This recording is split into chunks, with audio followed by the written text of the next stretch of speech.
Hello, viewer. Just taking a moment to remind you that if you have a question, comment, or submission for me or any of my characters, you can send it to chronicler177@gmail.com or post it in the fan mail channel of my Discord to have it answered in my fan mail series.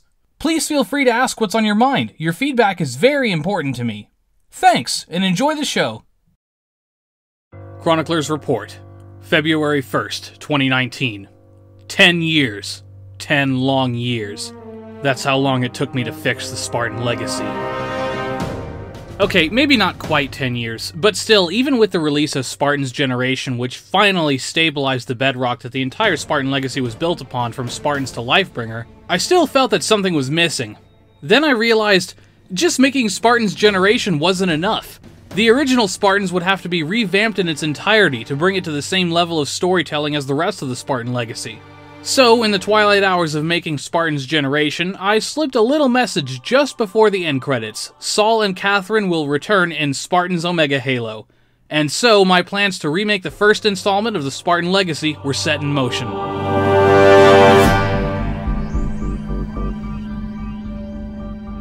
The original Spartan series ran from late 2009 into mid-2010, and is messy by my standards today. With Spartans, I didn't actually write a script. The following project, Bikeron, had the first script I ever wrote. Instead of, actually planning out the events and dialogue of the series, production followed a sort of wing-it philosophy where I more or less made up the story on the spot. The only parts that had a semblance of scripting were the major events in episodes 12, 13, and 14, and I consider those episodes to be the highlight of the original series. They're also the parts that Spartan's Omega Halo most resembles, with only minor changes done to the major scenes. Otherwise, however, Spartan's Omega Halo is a total rework of the original story. It follows the same plot points, but material from the original series that was deemed pointless was either condensed or cut entirely. For example, in the original series' second episode, Saul and Katherine infiltrate a captured UNSC base, kill some elites, retrieve some data, and leave. It's never really brought up again and has no overall impact on the story, so into the trash bin it went. As for the condensed material, we can look at the original series' third episode, where the shipmaster makes his way through the ruined city looking for the artifact key. I took the important part where he actually finds the key and did a near play-by-play of that for Omega Halo, but I cut all the filler content from the rest of the original episode. I call that trimming out the fat. Major scenes from the OG series, again mostly from the last few episodes, are left largely unchanged aside from better camera work and improvements to the script. I'll let them speak for themselves. Get away from them. Ignorant fool! If even your demons could not defeat me, then how could you, one little human, kill me alone? Because he's not alone. You sicken me, Shipmaster. You're a tyrant and a murderer. So this is for Earth, for my squad, and the thousands of humans that you've killed. Get away from them. Is there no end to you, rats? Have you no sanity? Ignorant fool, if not even your demons could defeat me, how could you do it alone? Because he's not alone. You sicken me, Shipmaster. You're a tyrant and a murderer. So this is for Earth. For my squad. And the thousands of humans that you've killed. That looks bad. I need to get you back to the ship and we can patch it up.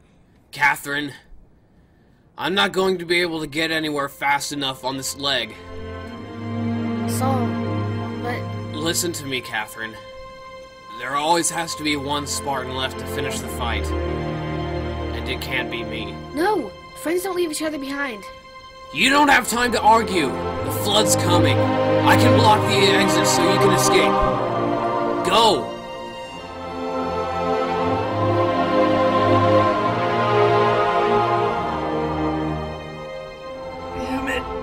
That looks bad. We need to get you back to the ship to patch it up. Katherine, I'm not gonna be able to get out fast enough. I'll probably bleed out before we make it to the surface. Saul, but... Listen to me! No! You promised, Saul! God damn it, you promised! You don't have time to argue! The flood's coming. I can block the exit so you can escape. I'll just be slowing you down otherwise. You can't do this to me! Hey! Look at me! You will be fine. You need to get home. Sometime they're going to need heroes again.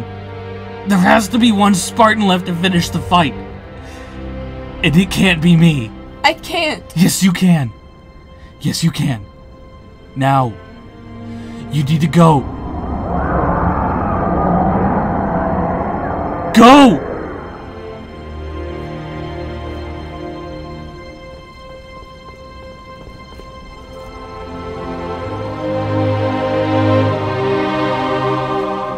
There's also little nods to the original in some places. For example, this scene... Damn it! They killed Vasquez! I'm gonna get that for you! Jenkins! No! Oh, you bastards! Catherine, is an homage to this video. A lot better than we usually do. Alright, thumbs up. Ready, guys? Let's do this. Leroy! Rookie, what are you doing? Oh my god, he just ran in. Save him! Oh gee, stick to the plane! Oh gee, let's go. Stick to the pledge, stick to the plane. Oh gee, oh fuck. Give me my intervention! Hurry up. Shout and saying I can't catch! Which is a parody of this scene in the original series. Fire your weapon! Ah! Rookie, what are you doing? Bastards! Everything else is improved upon. The story is much more cohesive, streamlined, and features better character development. Voice acting is leagues better, and features a much larger cast. My largest cast yet, in fact. Visuals are much higher quality thanks to a better capture card, and some custom animated elements were added too, for scenes I wanted to make but couldn't create in the game engine, like what was done for Lifebringer. Overall, I think I managed to recapture the feeling of the original series, but improve upon it in every way. After all, isn't that what a remake should be? The plan was to have production done and released in mid-December 2018. I started writing the script for Omega Halo during the production of Odd Men Out Season 2. Setting up the main story beats was easy enough. After all, I'd written it before. It was the little things that were more difficult. Obviously, character development had to be improved upon. Honestly, though, this is one of the easier scripts I've had to write. The characters were easy to improve upon without changing the story at all. I just had to focus on making everything feel genuine, which I feel I've been improving on over the years. Of course, I also had to make sure that these improvements and changes didn't erase the overall spirit of the original series. This became a challenge during the major dialogue scenes. I had to carefully pick and choose which dialogue to cut or change, and which to keep as a holdover from the original. In the original Spartans, there were some story elements that I represented using in-game cutscenes, like the ODST drop. Well, that looked cheap in 2009, and it looks even more cheap now, so I wanted to do something differently. In October 2017, I commissioned Pooty08, who did some work for me in Lifebringer, to make a space battle, an ODST drop sequence, and a few other scenes for me. It was much more work than what was done in Lifebringer, and much more intricate, so after I did the initial storyboards, keep in mind I absolutely suck at drawing, I had my father, who's a talented graphic artist, redraw them with much more detail and clarity. I handed these off to Pooty and set him a due date. Additionally, I wanted some scenes done in engine, enhanced with things like Pelicans or the Forerunner star map. Showery Dragoon, a friend of mine and animator, made himself available for these scenes. So, with these affairs in order, I turned to set design and puppeteering. Obviously, I was going to use Halo 3 as the engine, and that was exciting. I hadn't made a Halo 3 machinima since Bikeron. Halo 3 may not have the best character animations, but it's certainly one of the best looking Halo games. I attribute that to the very clean texturing and the superb lighting. It's also the game which has the best theater mode. Theater works perfectly in Halo 3. For some reason, in every subsequent game it starts breaking. In Reach, you can hear the announcer's voice in free cam. In Halo 4, it displays text if the character you're attached to dies. And in Halo 5, it just doesn't work at all. That's gonna make filming Brotherhood War a pain in the ass. I also got access to cool things like dual wielding, and the flamethrower, and the missile pod, stuff that I haven't really been able to use before, so I made sure to give them a good amount of screen time. Halo 3 does have one really big limitation though, it's Forge. Halo 3 Forge was ridiculously limited compared to what we have today. Building the sets on Sandbox for the temple and the tunnels gave me a huge headache. It also means that I'm essentially limited to stock maps and can't create my own environments, unless they're underground or in a desert. Luckily, there were just enough to fill out Spartan's Omega Halo as needed, but only just. The question was this: Was I going to use original Halo 3 or Halo 3 on the Master Chief Collection? My experience using the MCC during the creation of Spartan's generation was not positive. Plus, I wouldn't be able to accurately recreate Saul and Katherine's Mark 7 armor in the MCC due to limited armor customization. So I set out to use Halo 3. It was only after I had most of the sets built that I realized 3 things. 1, getting enough people who still had their Halo 3 discs would be challenging. 2, getting enough people who had the ODST helmet unlocked would be even more challenging, and I was going to be using that helmet. A lot. 3, a lot of sets I wanted to use were DLC maps that not everyone had available. So I caved and moved to the MCC. Sure, I had to rebuild the sets from scratch, but this is Halo 3 we're talking about. Most of the sets were just default maps with items moved around. I also compromised and redesigned the Mark 7 armor with what I had available. It works. I don't think anyone minded, including myself in the end. There were plenty of body actors available on the MCC, and having all armor and maps unlocked were a huge asset. There were still a few hurdles to get over though, such as emblems. You can't change your Halo 3 emblem in the MCC, there's just one slapped on your armor. I assumed it was generated randomly, until I realized I was getting the exact same emblem in every game session I was in. That's not randomly generated. And since everyone I met had a different emblem from each other, I knew there had to be some way to change it. After hours and hours of digging through old forum posts online dating back to the Master Chief Collection's release, I finally found a post where someone had realized that the color and shape of your emblem was linked to nothing other than your service tag. I tested this and found it to be true. The 3 digits of your service tag decide the color, style, and background of the emblem on your character. Don't ask me how it works, I really don't know. I'm not even sure if it was intentional. Remember, the MCC is still broken in fantabulous ways, and if it was intentional, I don't know how anyone was supposed to figure it out on their own. And 343's never talked about it. Strange. After spending a lot more time mixing and matching 3-digit combinations, I finally found a pair of emblems that were not obnoxious or intrusive and looked okay. AAA for the UNSC characters, which made the fleur-de-lis, the flower-looking thing, and 000 for the elite characters, which gives them the drone and kind of looks like the inscriptions on their armor from Halo 2 Anniversary. I also thought I was going to have to fully animate 1167 Humble Guardian, the monitor. You see, getting a monitor in-game is usually only possible in Forge mode, which restricts all characters to team colors like solid red and blue. During the production of the original Spartans, I had a modded game type which let you use Forge in free-for-all games, therefore preserving the characters' individual colors. Obviously, I didn't have that mod in the MCC. So the plan was to fully custom animate and overlay Guardian into scenes. You know, like Jar Jar Binks.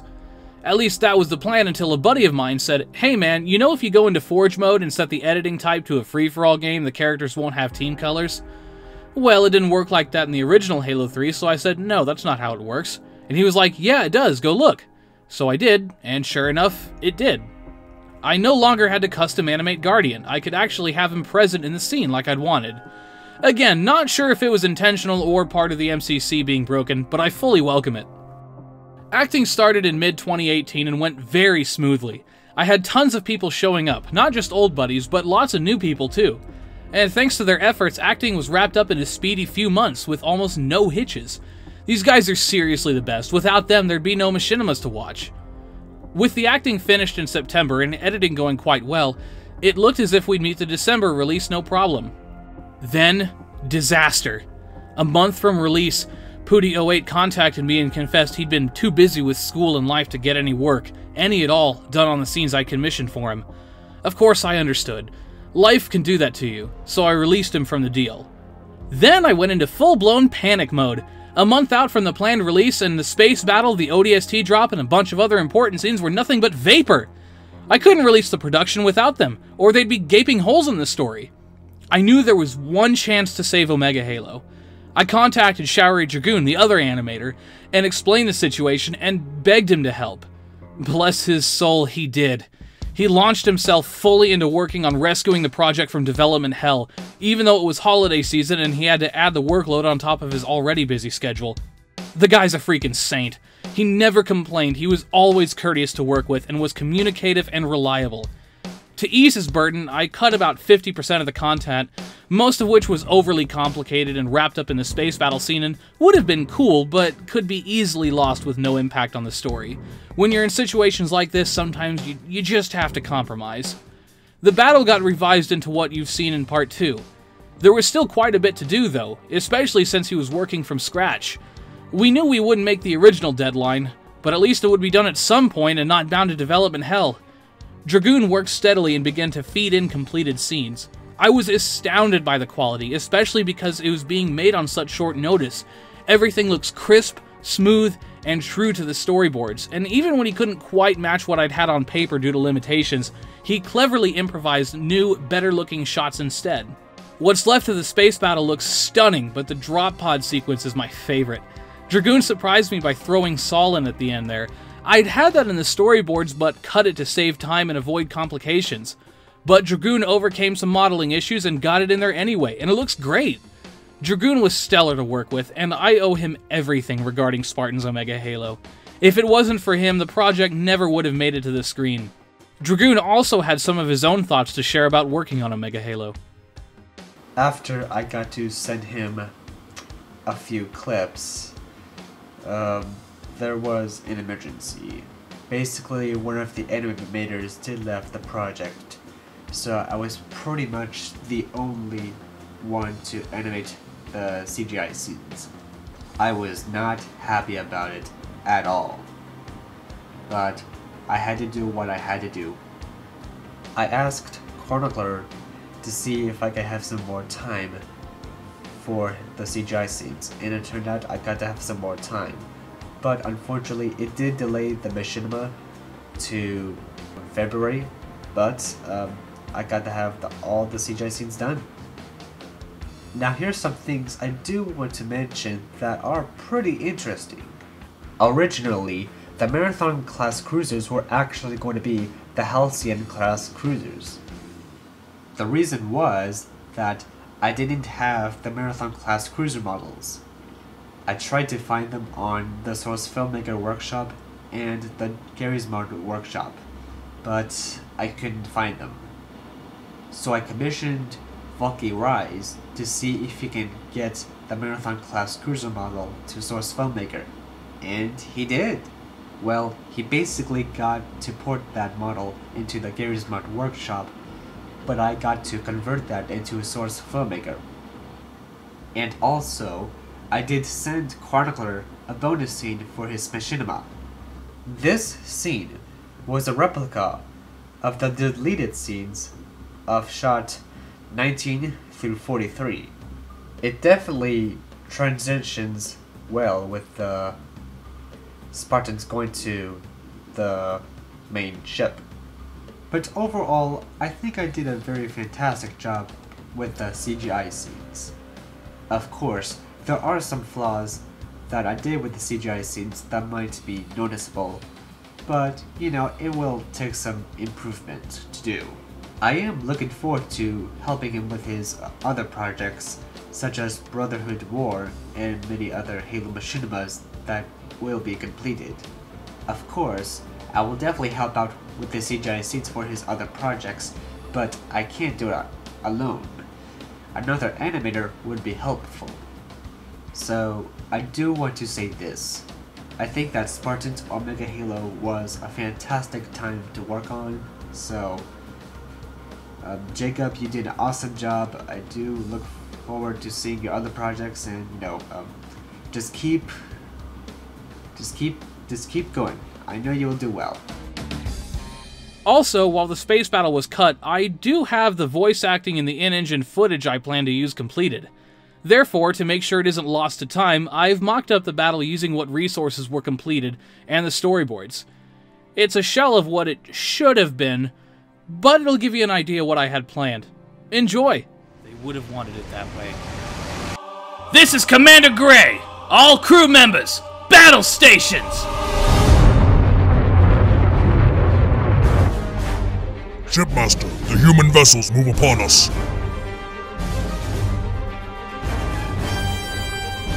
Accelerate to attack speed! Battle formation Gamma 5, deploy longswords and ready to mat gun! Aye, sir. Here we go.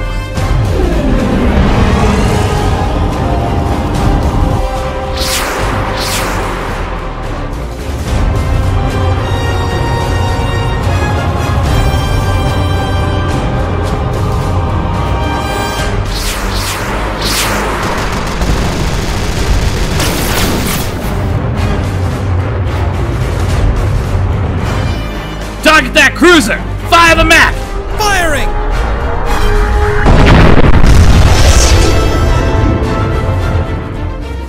Their shields are down! Give them all we got!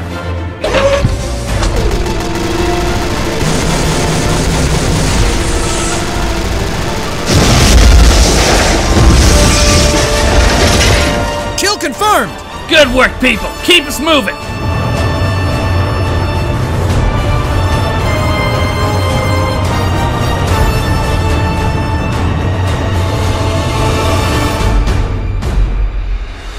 Oh, 1 to Heart of Defiance. We're on approach. Copy. Somebody get those Spartans an escort. This is 935. We've got them.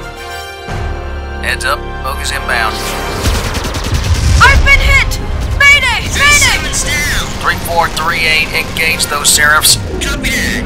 Elite ship on approach. This is Captain Price. The point-blank range is moving to assist. Heads up, Captain. Cruisers opening fire. Too late! Look out!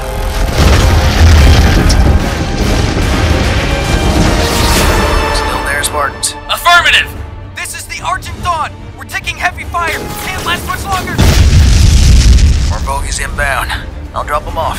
Acknowledge 3-5. Good luck, Spartans.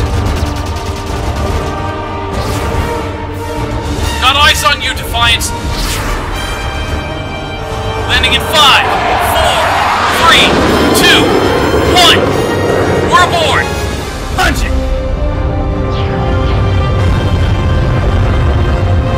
Shipmaster, the human vessel is fleeing. The battle is ours. Ignite glassing beams. And you know how it goes from there. I really wanted to expand on all the characters from the original series. Saul and Katherine had the most potential for a better arc, as they are coming from Spartan's generation where they just lost all their team. Little bit of background for them. They take it in different ways. Katherine clams up even more than usual.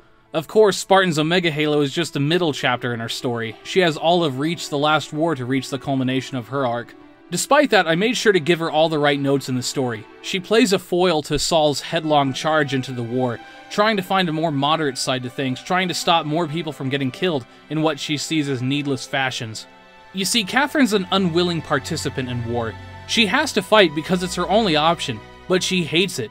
The events of Omega Halo, primarily the glassing of Africa, the flood outbreak, and Saul's death, only further serve to weaken her spirit and lead to her more unstable state in the last war.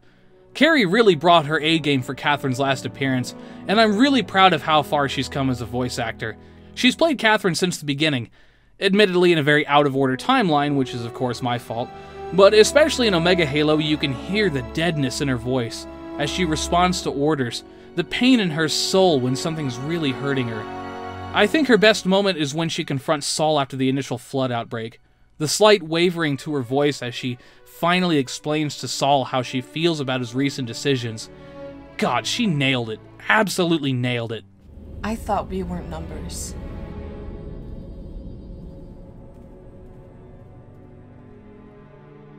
Omega Halo was my last chance to revisit Saul, the original Spartan in the Spartan legacy. Everything that comes after is based on him.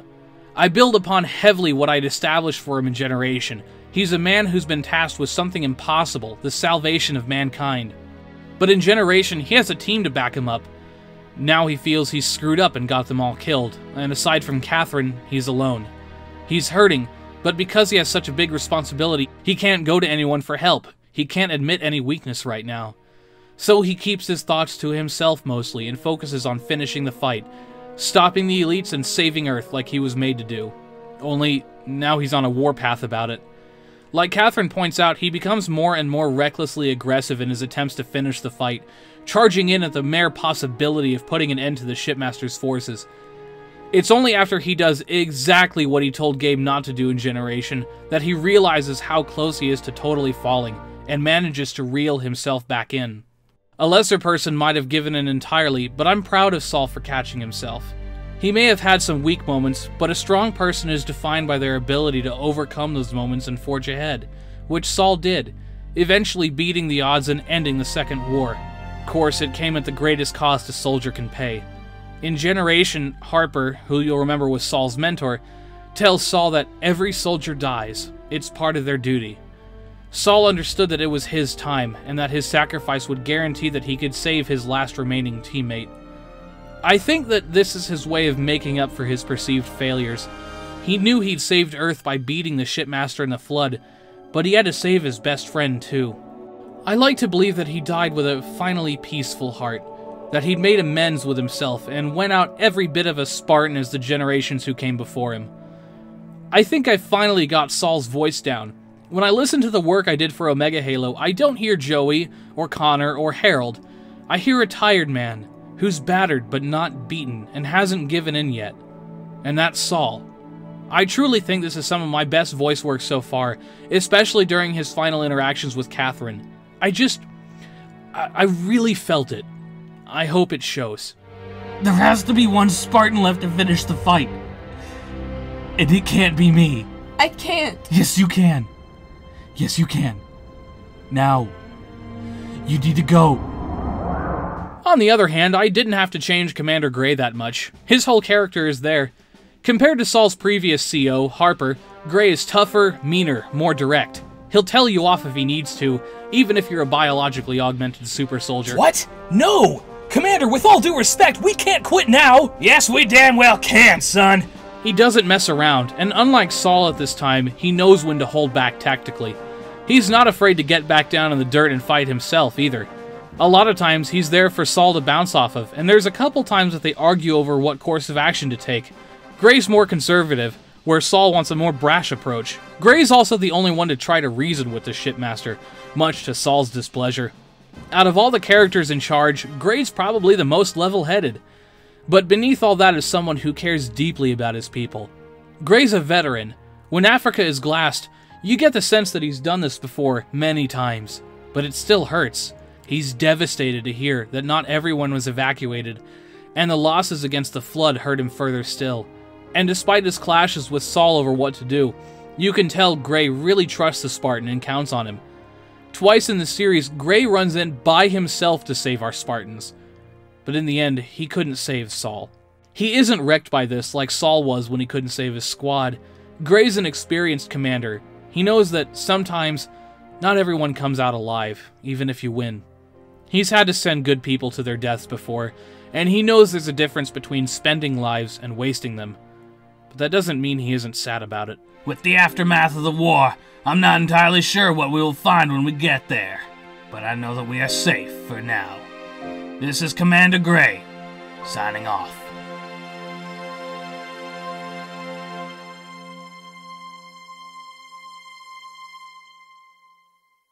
Oh, and of course I have to mention that this is 1167 Humble Guardian's first chronological entry in Spartan Legacy.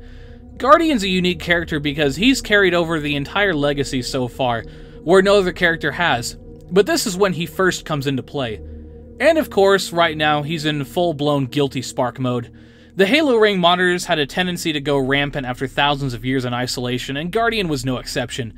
He's a bit unsteady. Okay, more than a bit. It was fun to get to do his original voice again. He might play second fiddle to the rest of the main characters, but he gets his moments to fly in and spew a bunch of cool-sounding techno-babble.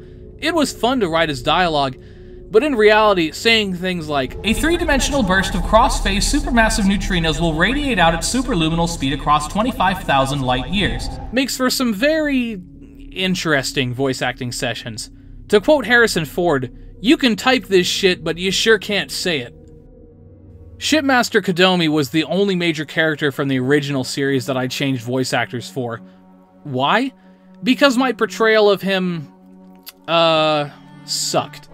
Shipmaster's report, 2557. We have come back to the hated human Earth world. We have taken them by surprise. Their frail soldiers offer little resistance to our superior warriors. In my opinion. At least I knew someone who could do a whole hell of a lot better than I. Hugh went from the kinda dangerous but also a ham butler to... My God, speak to me! You ask for the destruction of the humans, yet you do not aid me in this task. The discovery of this sacred ring is a wonder of wonders, but we are no closer to attaining our goal when we start it. I beg you, lend me your wisdom. Hugh took this role and murdered it. I mean, damn, what a way to show up Thalashi from Generation. Thalashi was the perfect, brutal second in command, but the shipmaster is the brains of the operation. He speaks more quietly, with more charisma and conviction, leading his men by and through faith. And this is a faith he truly believes in. It helps him not only lead his soldiers, but hate his enemies as well. Nothing is more dangerous than a religious fanatic hell-bent on your destruction, because they'll blindly walk into their own destruction while taking you with them, happily smiling all the way about how they're going to be rewarded into the afterlife. The thought scares the shit out of me, and I wanted that fear to carry over to the shipmaster. He may not be the most dynamic villain I've ever written, but he's clearly one of the most dangerous, not just to our heroes, but to himself, his people, and the whole galaxy. One of my favorite moments for him is when he meets Guardian. It becomes painfully clear just how blind he's become to the facts of things, so he misinterprets almost everything Guardian says to him. He's so steadfast and rooted in his beliefs, and has been for so long, that he ignores or reinterprets anything that is said to him. Yet, despite this zealotry, he is a very effective leader.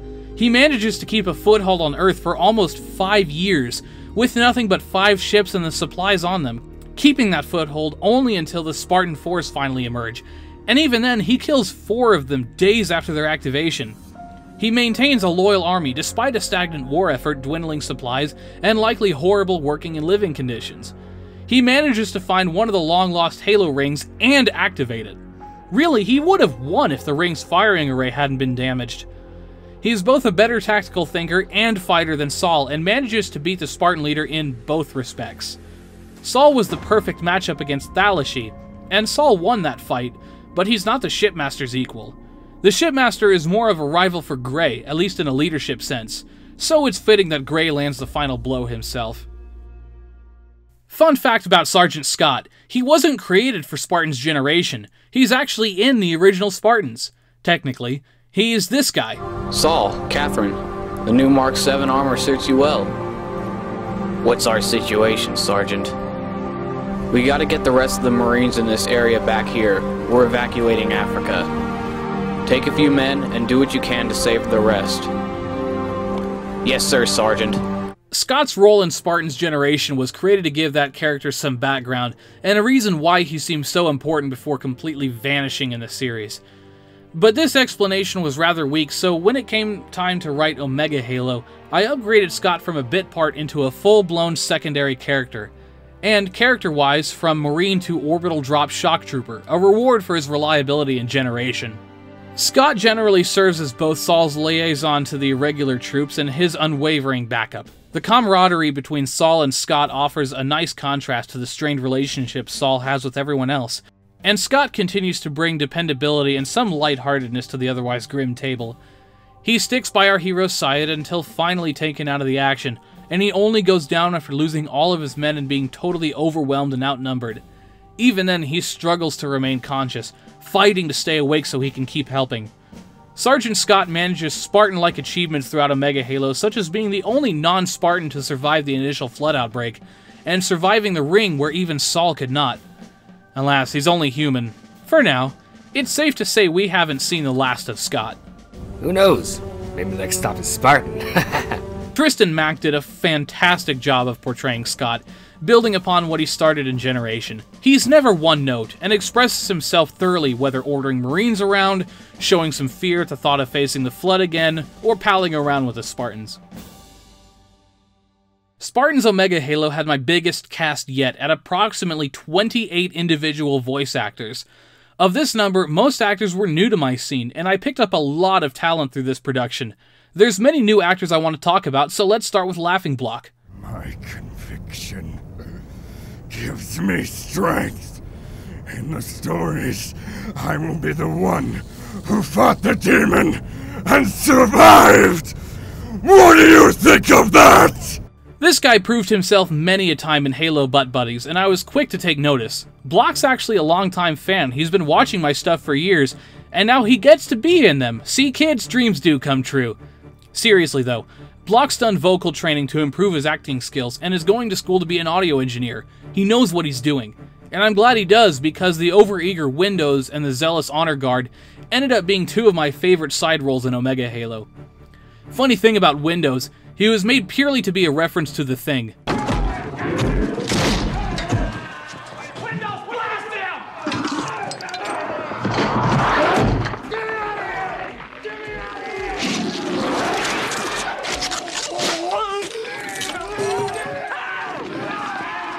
How can there be this many elites down here?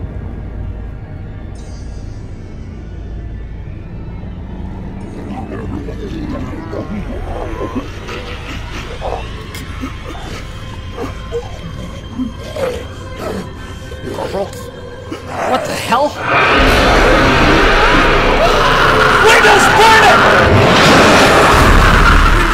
it! But next time, no small parts for this talented dude. You'll be seeing lots of him. There's also Tatsumari, who auditioned with the funniest goddamn tape I've ever heard. Here, just listen to it yourself. Greetings, I am Tatsumari, and this is a demo reel for... Hiya, Tatsu! What you doing? Well, noob, I was making a demo reel for Chronicler 177 so that I can hopefully work with him. Oh, isn't that the guy that does the voice of Harold? Yeah, that's him. Oh, boy! I want to be part of the demo reel. Can I? Can I? Noob, this is something that only I can... What is noise coming from here? I cannot sleep with all this noise. Oh, hiya, Ivan. Tacho here was making a demo reel and said that I could be part of it. Really now? That sounds like most interesting thing. I would also like to be part of demo reel. I didn't say that you or Noob could be part of the demo reel. I was just getting ready to explain to Noob here that there's a certain way to do it, and you two are making it hard to do that. He's right. You two are making a mess of this entire thing. What are you thinking? Obviously, I am the superior choice to have on this demo reel. Thank you for your explanation, Hansel, but you can't be part of the demo either. Didn't you hear me just say... 999! If you are to have any hope of making this good demo reel, you need me. He has good point, Tatsu. You need many voices to make great actor. Like me! Look, I'm happy you're enthused to be part of this, but I need to get this done before... What's going on here? Sounds like you're making some fancy recording. He shows up. Hiya, Uncle Bucky! Tacho here's making a demo reel and is deciding who to include in it. Noob, that's not... Well, shoot. That'd be mighty fine if I could be part of that. What about Hansel and Ivan? I will be part of demo. It is settled. 9! You are most incompetent. You cannot even read the script. I went to school and have learned reading. This Bucky is different story. Are you calling me stupid? He is. I would love to open your head and examine the space left behind. Now hold on just one cotton-picking minute. I know how to read. It just takes me a bit longer, that's all. Just go home. You are making booth cramped. Don't insult me. It is the both of you that needs to vacate this booth. I'm yelling. Thou canst leave me to the sidelines. Stand aside, thou echoing prattle, and watch as I capture the hearts of maidens everywhere with mine beautiful voice. Silence! You are nothing but a loud poser. That sounds less like insult and more like things that a person of little intelligence would say. Thou art correct, sir, but I still insist that thou stand aside so that I may— Everyone be quiet! I love yelling. It makes things so much easier to— Shut it, noob, or I'm telling Isaiah that I quit the noob role. Now, everyone get out so that I can make this demo reel. Finally. Now then. Greetings. We are Tatsumari! I am very much insulted that I was not invited to this recording. I will speak to your manager about this. Anyway, I hope to work with you in the future. Obviously, Tatsumari oozes charisma and vocal range. He was a great choice to play Lieutenant Braxton, and he's headed for big things down my road as well. You'll see. Other voice actors of note included Darkfeather, aka Sniper Cat. You may know her as Jessica from Halo Butt Buddies, as the stoic yet sadly ill-fated Sergeant Knight. A bug hunt. How exciting. The legendary Fairfield Fencer, who plays the shipmaster's last remaining lieutenant. We need only to wait for its energies to culminate. You have saved us all, shipmaster. Justin Legions as the Flood Tunnels Marine called Daniels. Huh. No flood. Maybe they aren't down here after all. Judge Red as Rockwell, the panicky corporal from the holdout scene. Holy shit, Spartans! You're alive? I didn't think we were gonna survive these things, but now we might get out here alive. Catastrophe VA and Nyoka, who presented very strong portrayals for small roles and will have major roles in upcoming productions. This is Dropship Hotel 932. Coming in for pickup. Do you read, base? Holy shit! Hey! Spartan's coming in! And Brandon Kallenbach, a newcomer who found he really enjoyed playing Sergeant Roberts and used his military experience to help me authenticate a lot of the Marines' dialogue. That's it then. OM and 5 mics. There was also Frank Rosati, who played the gruff PFC Myers in a couple episodes. Yeah, I'm not done kicking ass yet! You might also have noticed Draven Kuhn, Eric Johnson, and Mason Orr of Odd Men Out fame playing bit parts as well. Also, Ethan FWSX, who of course plays Frank in Halo Butt Buddies, also has a small cameo as Fleet Admiral Morgan in Episode 2. This is Admiral Morgan. Battle Group Delta has arrived and is engaging the enemy. Ashley Aishwarya, Skullcruncher 13 aka Dante, and the man Isaiah himself were also supposed to have cameos, but they got cut along with the full space battle scene. They were a longsword pilot and the frigate captains, respectively. Fairfield Fencer also plays the lead longsword pilot, the one with the accent. And of course, a huge thanks to everyone who played a voice role in Omega Halo. You were all great and made Omega Halo an unforgettable experience. When the trailer for Spartan's Omega Halo released, it quickly attained the most views and comments in the first 24 hours of a video's release that I've had in years. I'm guessing a large part of that is because it's filmed in Halo 3. Nostalgia can be a powerful motivator. Still, the enthusiasm regarding Omega Halo is very encouraging, and I was so happy to see that everyone was really looking forward to it, even after the delays. I really think Omega Halo might just be one of the best produced, most cinematic works I'll ever make, and I think it'll hold its own special place among all my works for that. It was a hell of a ride making it, full of firsts and victories and near defeats. As well as it turned out though, I don't think any more remakes are in my future. The Reach trilogy is too classic for me to touch, and everything from Border War onwards I consider to be at least watchable anyway. Finally, the Spartan legacy is fully established from start to the current end. Don't get me wrong, it was a blast to come back to Halo 3 and revisit the old streets I used to travel. Remaking my first real Machinima was a personal journey in and of itself, and I'm glad I did it. But if you stay in the past forever, you'll never move on. And now is a very, very good time to move forward. I've got some real big events coming your way, and what's coming next will change everything.